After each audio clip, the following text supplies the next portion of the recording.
gravar. Boa noite a todos, pessoal que está entrando agora. Agradecer aí a presença de todo mundo, agradecer ao Dr. Eugênio. E dando continuidade aos seminários da residência, a gente, eu já tinha dado o curso de ecocardiografia básico para os residentes, eu achei interessante trazer o Eugênio para a gente hoje falar um pouquinho sobre as armadilhas, os pitfalls, né, em ecocardiografia. Na verdade, assim, a gente vai falar mais focado para o residente de cardiologia, não vai ter nada muito aprofundado para quem faz o método. Eu acho que é interessante, muitas vezes, para quem faz o método, dar uma revisada nessas coisas, mas a ideia principal, nosso público-alvo, e pelo que eu estou vendo, a grande maioria aqui são de residentes e ex-residentes,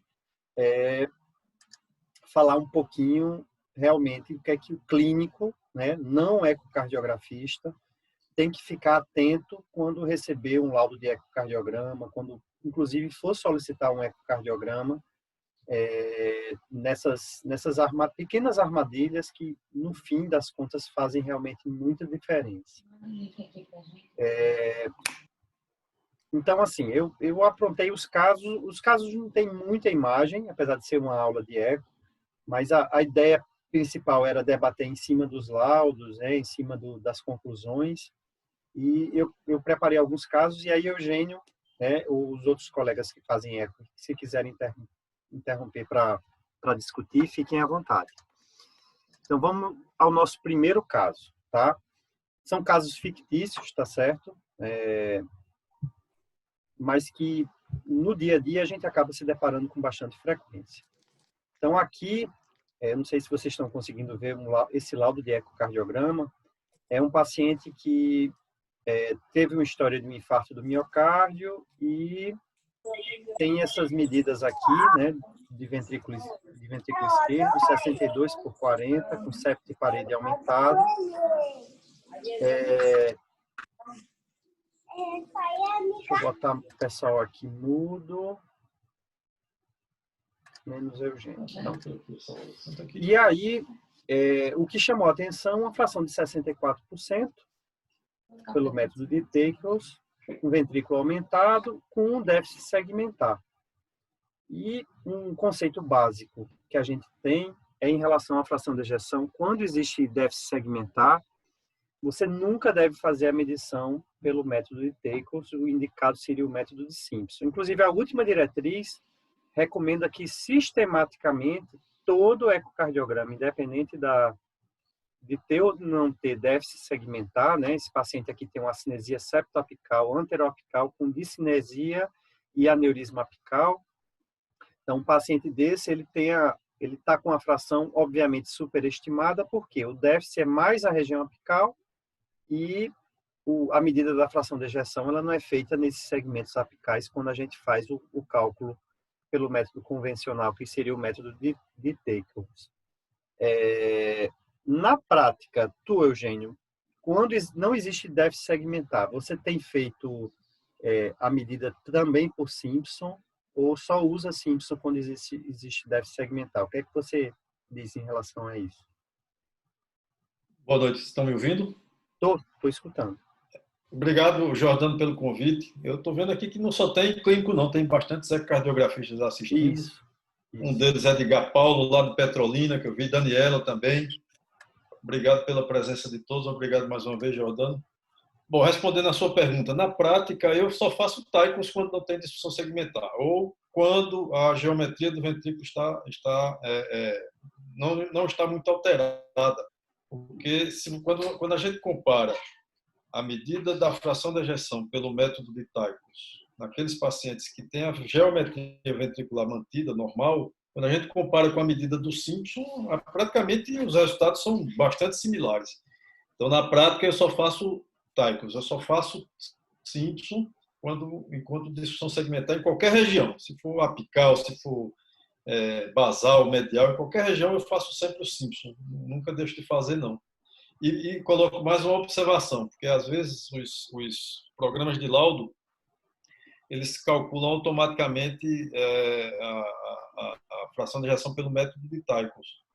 E quando há uma divergência em relação à medida do Simpson, eu coloco uma observação dizendo que a do Simpson é mais confiável nesses casos, ou se, porventura, eu quero omitir a fração de reação pelo método de Tykos, para aqueles casos em que o Simpson é melhor, eu não menciono, eu não coloco no programa a medida do diâmetro sistólico, porque automaticamente a fração de reação pelo método de Tykos não vai ser calculada. É isso que eu tenho feito.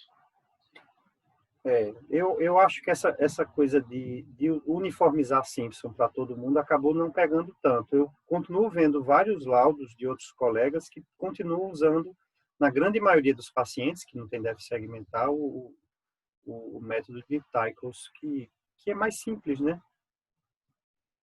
E menos sujeito Isso, a mais erros, fácil. é mais fácil de se fazer. A grande dúvida é que, se de um exame para outro você muda o método, uma coisa que aconteceu quando a gente fazia cubo lá atrás, pombo, né, cubo, e começou a usar Tykos, os exames começaram a dar diferença de fração de ejeção de um para outro, né?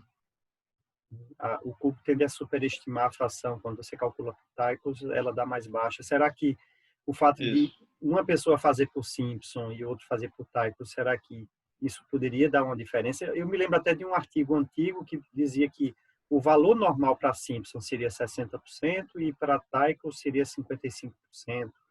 Mas como? Se a fração de ejeção é uma variável assim, fisiológica, não deve existir um ponto de corte diferente, né? Como existe na própria cintilografia, que a gente não concorda, mas é uma questão realmente complicada. O que eu sugiro é que quem vai fazer o eco sempre coloque quando ele faz o cálculo da fração de ejeção, tem que estar sempre mencionado no laudo qual foi o método utilizado. E o clínico deve estar atento a isso quando ele pega exames de ecocardiografistas diferentes do mesmo paciente. Ele tem que observar qual foi o método que o ecocardiografista calculou a fração de ejeção. Porque não dá para comparar um método com o outro, não. Né? Principalmente quando há... Né? Então, é isso que eu sugiro. E ainda tem um detalhe... Se você fizer um acompanhamento, por exemplo, um doente que tem insuficiência mitral e você vai acompanhar a queda de fração de ejeção para ver se está na hora de intervir, ou alguma outra patologia que utiliza a fração de ejeção como parâmetro se você comparar por métodos diferentes, isso pode dar problema, né, na interpretação. Isso. Caso. A única vantagem de Simpson é que o corte apical 4 câmaras para você delimitar, ele é mais ou menos o mesmo, independente do examinador. Para medir o Tykos, você tem gente que mede pelo modo M, tem gente que mede pelo BI, né? Um pouco mais, com o ventrículo mais apicalizado, e isso pode gerar diferenças de medida de um examinador para outro. Então, talvez tenha esse detalhe aí. Mas a variabilidade a variabilidade interobservador com o método de Simpson também é muito grande, principalmente se você não pegou a posição correta, na posição apical correta, ou se você não tem um endocárdio bem definido, então você corre sérios riscos de momento exato da diástole, momento exato da sístole, isso é para qualquer método, é óbvio, mas com Tykos, isso acho que com Simpson proporciona mais erros, né? Principalmente a visualização do endocárdio. Isso é fundamental para o método de Simpson. Isso. Eu até coloquei aqui, cadê? Um Simpson desse automático, né, com os bordos perfeitamente delimitados e que o próprio aparelho já faz, é perfeito, né? Você tem uma coisa dessa aqui, mas primeiro nem sempre a gente tem disponibilidade e mesmo no aparelho automático que faz a medida do Simpson, se você não tiver esses bordos bem delimitados, ele erra muito, né? Não sei se tu tens experiência com o Simpson automático sem... Não, só eventualmente, quando a gente está com o aparelho disponível para teste e tal, é que a gente consegue, mas habitualmente não, assim, de rotina não. Mas ele está muito sujeito a erros também. E nesse caso aí, Jordano, que você está me mostrando, um caso muito bonito, as imagens são perfeitas, né? Eu acho que até fazer manual, o endocárdio está tão bem visível. não tem como errar. Mas quando a janela ultrassônica não é muito boa, o método também está sujeito a erros. Eu tenho percebido isso quando a gente faz esse teste, quando a gente está com um aparelho que tem essa disponibilidade. Eu acho o Simpson automático muito interessante. Sabe em que situação? Quando você tem bloqueio de ramo esquerdo com movimento paradoxal. Não sei se você está notando aqui, o aparelho ele dá uma curva e considera o volume maior e o volume menor para calcular a fração de ejeção. E com frequência no bloqueio de ramo esquerdo, você tem um movimento desincrônico que atrapalha você identificar qual é a sístole máxima. Até o doutor Djaí está aí na plateia, ele sempre, no modo M do bloqueio de ramo esquerdo, ele me ensinou isso, a gente muitas vezes usar não a sístole do septo, e sim um ponto intermediário entre a sístole do septo e a sístole da parede posterior. Isso no modo Simpson, sem ser automático, é muito difícil você saber exatamente qual é a sístole máxima. Eu não sei se você tem essa mesma dificuldade, Eugênio. Bloqueio de ramo esquerdo não só para o método de Simpson, como para qualquer método de cálculo de fração de ejeção é mais complicado, né? Sim, sem dúvida. Eu acho que você utiliza muito mais como é que se diz? A análise subjetiva para concordar com aquela medida que porventura você está aferindo, e quando você tem uma experiência, você aceita aquele cálculo que você fez de acordo com o que você observa na sua análise subjetiva. Isso também é importante. Sim. Mas aí o problema é a questão da experiência do examinador, né? Isso. E E não deixa, que está sujeito a erro, por mais experiente que o examinador seja também. Né? Com certeza. Uma coisa que muitas vezes eu escuto os residentes perguntando é que quando existe déficit segmentar, se o método de Teiko, se ele superestima a fração de ejeção. Nesse caso aqui, vejam que o déficit foi predominantemente apical, com aneurisma apical. A fração foi superestimada, por quê? Porque enquanto no método de Teikos a gente usa só 2 segmentos, que seriam segmentos médios para calcular a fração de ejeção, esses segmentos foram poupados nesse paciente. Mas se a gente pegar esse caso aqui, ó, em que eu tenho uma acinesia da porção média do septo, tá? Com hipercinesia das porções basais, eu posso inclusive ter uma fração de ejeção por Simpson completamente normal por conta dessa hipercinesia compensatória das porções basais. E aí, nesse caso, o método de Teikos, ao invés de superestimar, ele subestimou a fração de ejeção. Então, não dá para fazer uma relação entre um método e outro quando existe déficit segmentar. Você simplesmente tem que realmente fazer o método certo, que seria o método de Simpson, né? Exatamente. Isso aí. Gente, se surgir dúvida, eu vi que teve mais cedo alguém que levantou a mão. Não sei se foi para dar tchau ou se foi para perguntar alguma coisa. Vocês podem mandar no chat ou interromperem, tá certo? Vamos lá. Sim, aí aqui é essa mesma situação. Veja como é perfeito. Um método aqui que você tem a perfeita delimitação da diástole e sístole no modo M.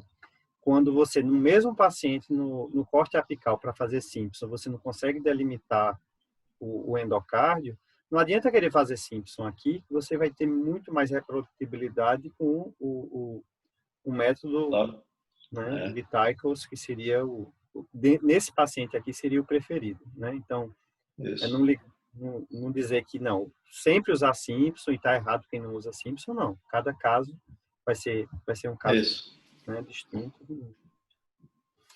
Exatamente. Vamos para uma segunda questão que é frequentemente debatida. Veja, esse é um paciente de 56 anos, sexo masculino, com essas medidas aqui de ventrículo esquerdo, 53 e 34, septo e parede de 12 e 11, tá? Um índice de massa de 112, um átrio esquerdo de 45, com volume atrial de 79, mas quem deu o laudo como hipertrofia do ventrículo esquerdo ausente, mesmo com um septo e parede hipertrofiada, e um volume de átrio esquerdo, um tamanho de átrio esquerdo aqui, ele colocou como normal, mesmo quando a gente considera um volume atrial absoluto aumentado. E isso é uma coisa muito frequente, já que a nossa população de pacientes com obesidade é grande, né? E, em alguns casos, eu confesso até que tenho uma certa dificuldade para dizer se esse paciente tem ou não tem hipertrofia, já que é normal que a massa do ventrículo aumente com o peso, mas até que ponto esse aumento seria proporcional ao aumento do peso? Então, é um laudo que nitidamente está errado, já que, veja que um paciente de 145 quilos, todos os índices que são normalizados para a superfície corpórea, no caso o índice de massa e o volume atrial, eles estão subestimados. Então, você libera um laudo desse como normal, com medidas como essa, realmente você acaba pecando e não dá um diagnóstico de uma hipertrofia ventricular e de um aumento do volume atrial. Geralmente, Eugênio, tu faz alguma coisa para normalizar isso, ou é realmente pelas medidas absolutas? Eu tenho dificuldade muitas vezes em Isso definir isso. é uma coisa, isso é difícil mesmo. Quanto mais você estuda esse assunto, mais confuso ele parece ser e é difícil, né? O importante é hoje em dia, a gente tem que indexar tudo, né? Você não pode Pois é. perder a oportunidade, aliás, perder tempo em deixar de medir o peso ou a altura do paciente. Isso quase sempre é possível, com exceção, né? Com algumas exceções. Embora isso não seja tudo, porque às vezes você pode indexar determinadas situações pela altura só, em vez Sim. pela superfície corpórea. Então, você tem que analisar caso a caso. Eu, pelo menos nesses casos, assim, que tem um septo acima de 11, de 12, eu costumo olhar aquela tabelinha lá que correlaciona com a espessura relativa de paredes, com o índice de massa. Eu observo muito isso. Mesmo quando esses parâmetros, às vezes, me deixam em dúvida, se eu não quiser usar o termo hipertrofia, eu uso o aumento da espessura diastólica das paredes, que é mais ou menos parecido, Isso. mas tira um pouquinho da conotação de uma coisa patológica, como seria a hipertrofia, por exemplo. Mas são situações assim meio difíceis, né, para a gente. E a gente vê isso no dia a dia, mas tem situações em que a gente fica em dúvida em como analisar e como descrever essas situações. Só para o pessoal que não faz o método ter uma noção, esses programas de laudo, geralmente a gente joga o diâmetro diastólico, septo e parede, e ele faz um cálculo do volume do ventrículo esquerdo e, a partir daí, pela densidade, calcula a massa do ventrículo. A massa do ventrículo, eu acho que absoluta é até 220, 240. 280 já é uma massa aumentada, né? Mas, como o Eugênio falou, você sempre deve normalizar, porque um indivíduo com 280 gramas mais pequeno, magro, obviamente essa massa está muito grande. Mas talvez para um paciente de 145 quilos, com IMC de 44, não esteja tão aumentado como a gente esperaria, né? O grande problema é que todos esses critérios de normalidade, eles são construídos numa curva ali dentro de um desvio padrão, que muitas vezes não inclui esses extremos, né? O paciente muito pequeno, muito magro, e o paciente muito gordo, muito alto, né? Isso. Esses Realmente pacientes geralmente estão fora da... E aí é uma coisa complicada. Chay está colocando aqui, colocar assim, modificar o peso do paciente usando o peso ideal para ver se o índice continuaria dando alterado. Na verdade, Chay, a melhor medida seria normalizar pela altura e não pelo peso ideal. Exato. Tá?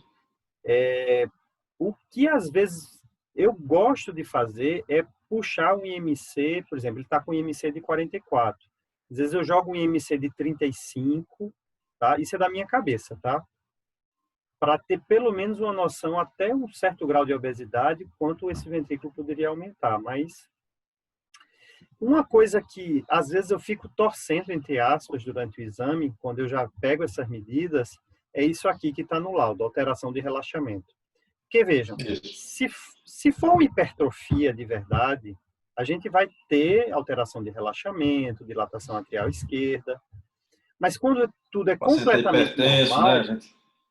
Um hipertenso. Mas quando tudo é completamente normal, você vai ficar aqui, ali muitas vezes naquele limbo, né? Aqui está bem evidente que tem hipertrofia, não tenho dúvida. O laudo aqui está errado, tem hipertrofia do VE, com certeza.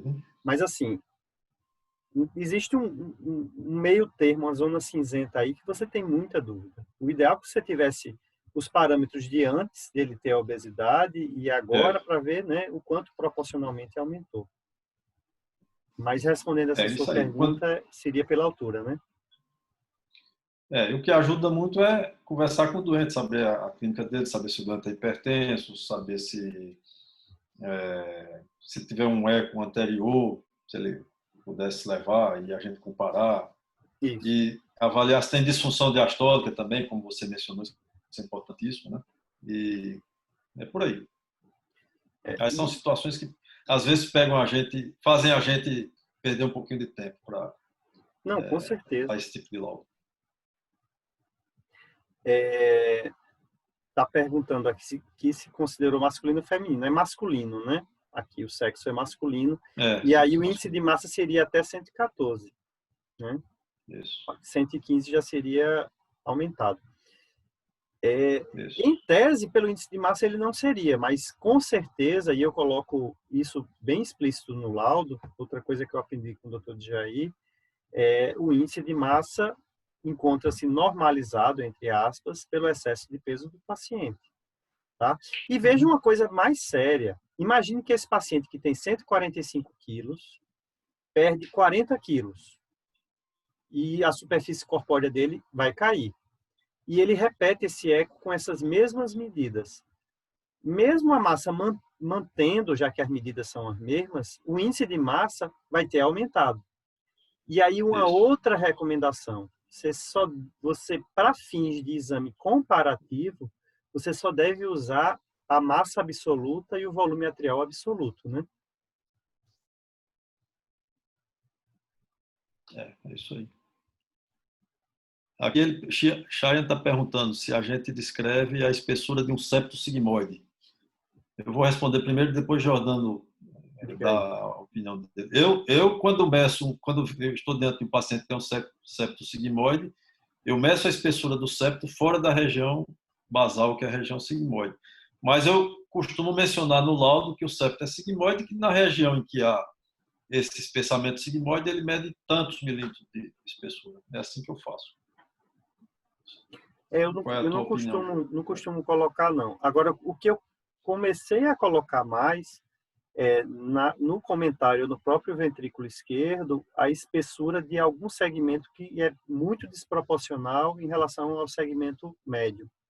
Porque o que é que acontece? Às vezes, você pode ter um paciente com miocardiopatia hipertrófica, mesmo que não seja típica, mas que uma ressonância mede um septo basal muito grande e que você deixou de mencionar no eco. Então, até para não haver discordância entre um exame e outro, você não, a medida deu 18, mas o septo médio é 12. Mas teve uma medida de septo basal que deu 18. E aí talvez seja realmente importante para o clínico, poxa, um septo basal de 18 já falaria mais a favor de uma miocardiopatia hipertrófica do que uma hipertrofia de uma cardiopatia hipertensiva, né? Exatamente. E nessas situações é bom sempre se lembrar de medir o gradiente da via de saída, né? Acho que não custa nada mencionar isso também. Sim. Aqui eu coloquei os valores de normalidade. Aqui os clínicos sempre gostam de ter tabelinhas para decorar e os valores lineares corrigidos para a superfície corpórea e os valores de volume atrial direito e átrio esquerdo corrigido para a superfície corpórea, né? O volume atrial esquerdo 35, entre 35 e 40 leve, entre 40 e 48 moderada, e a partir de 48 para a superfície corpórea seria importante. É uma tabelinha bem simples, porque septo e parede posterior 10 absoluto, aorta pela altura 20, pela altura, né? Não pela superfície corpórea, e os diâmetros sistólico, o átrio esquerdo e o diâmetro diastólico 20, 25 e 30. Então, é uma maneira bem... Exatamente, aqui em vez de 30 é 31, mas para a gente decorar fica fácil. E a questão, acho que foi Edgar que falou aí sobre já se a superfície, se a massa do VE realmente não está aumentada, mas a espessura relativa está aumentada, você, ao invés de considerar uma hipertrofia concêntrica, a gente consideraria um remodelamento concêntrico. Remodelamento. Só para, então, para os residentes que não conhecem essa tabela, então, imagine, por exemplo, um paciente com doença hipertensiva. Ele sai de uma geometria normal, em que a massa é inferior a 95, se for mulher, ou 115, se for homem, e a relação entre a espessura das paredes e a cavidade é abaixo de 0,43. Então, na medida que esse paciente sofre uma sobrecarga de pressão, eu vou ter a redução da cavidade e o aumento das paredes, num ponto em que a massa do VE não aumenta, então eu estaria na fase de remodelamento concêntrico, em que só a espessura é aumentada. Na medida que isso progrida, a massa já ultrapassa esse ponto de corte, entra na hipertrofia concêntrica, e na fase desadaptativa, tá? Ou na fase de sobrecarga de volume, a chamada hipertrofia excêntrica, em que essa espessura relativa ela cai, mas obviamente o índice de massa continua aumentado. Tá? Então, isso aqui seria o diagrama básico para a gente classificar a geometria. É sempre interessante para o clínico classificar essa geometria, por quê? Porque se ele tem, por exemplo, uma insuficiência mitral importante, que tem sobrecarga volumétrica, ele vai esperar uma hipertrofia excêntrica. Se ele tem uma estenose aórtica, uma doença hipertensiva, ele vai esperar um remodelamento concêntrico ou hipertrofia concêntrica. Então, essa coisa de bater, né, o dado anatômico, clínico, com a geometria, acaba sendo bem interessante.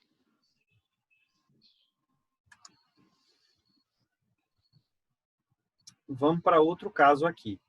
Veja, esse laudo aqui descreveu câmaras direitas como dilatadas, importantes, AD e VD, uma disfunção sistólica importante do ventrículo direito, com um TAPSE de 0,8, a válvula tricúspide com dilatação do anel e refluxo importante, ele estimou a PSAP em 39, né?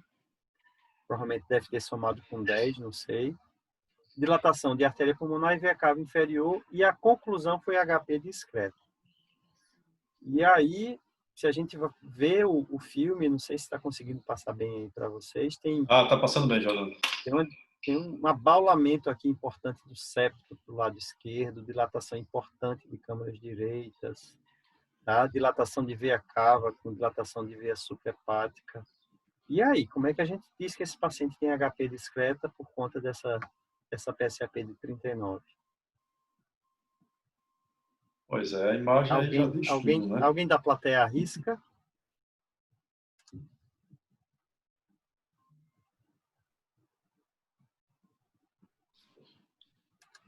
Então, vamos lá. Isso aqui é uma coisa muito frequente de acontecer.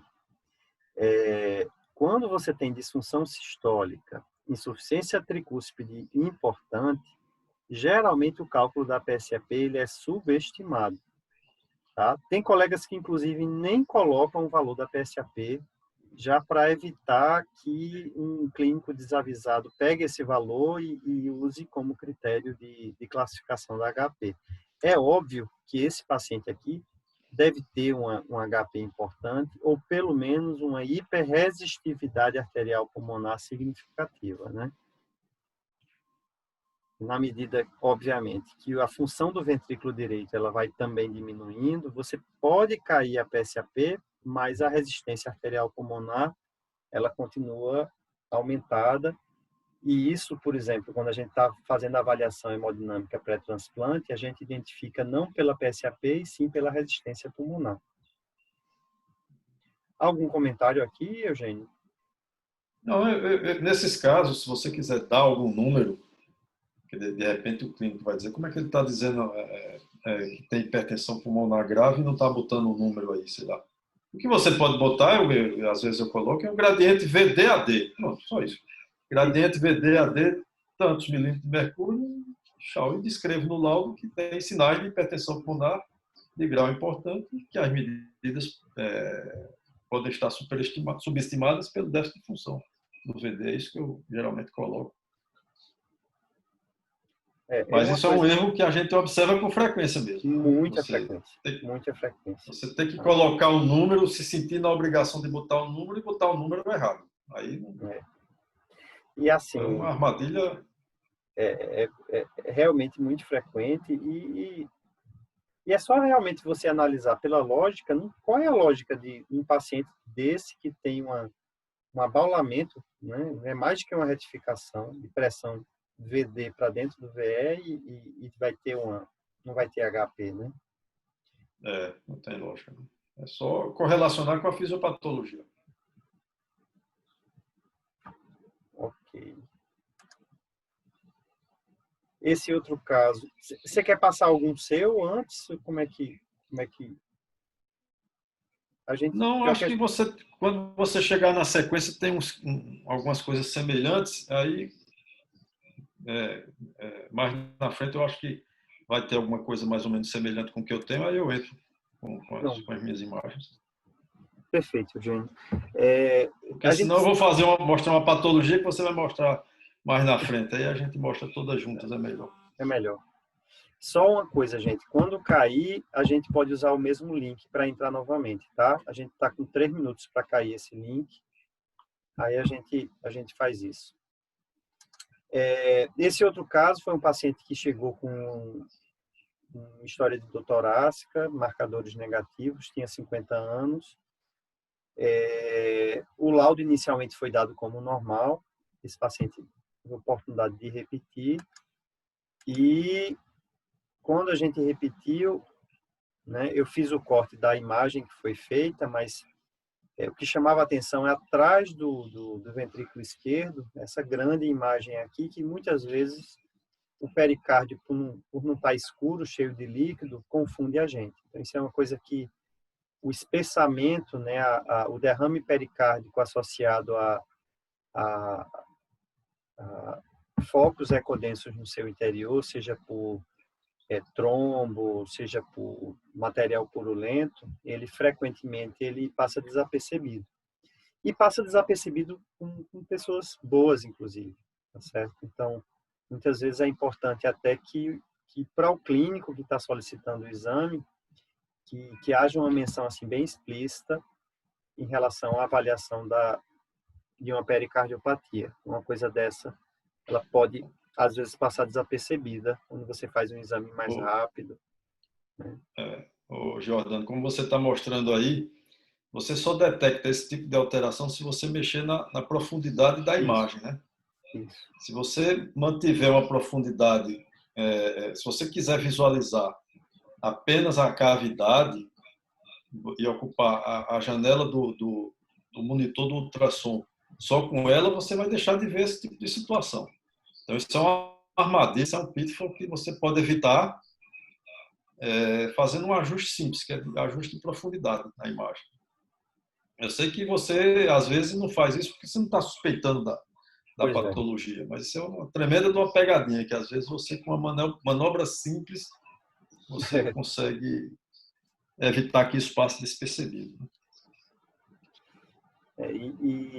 Obviamente, assim, a gente sabe que a tomografia e a ressonância tem mais sensibilidade para avaliar, então é bem mais nítido aqui, né, no exame de tomografia, mas você indo procurar, né, essa questão do espessamento, a própria delimitação do pericárdio aqui, quando ele fica mais brilhante, com as imagens em harmônica, a gente perdeu muito, né, porque geralmente